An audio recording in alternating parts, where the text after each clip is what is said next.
Do you need to hide a moving face or attach a label to a fast car?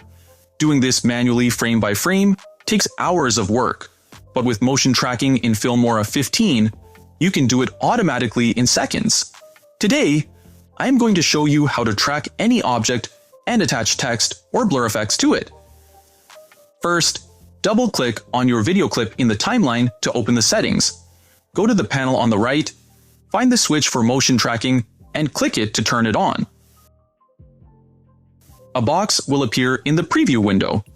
Resize and move this box so it perfectly covers the face or object you want to track. Click the button that says Click to start tracking. Filmora will analyze the movement forward automatically. Look for the drop-down menu labeled Link Element. Select the Mosaic effect. Mine Filmora instantly locks the blur to the movement of the tracker. Play back the video. The face stays hidden. No matter where the person moves, you can use this same method to attach text or stickers to moving objects too. It works like magic and saves you so much time. If this tracking tutorial helped you, please hit that like button.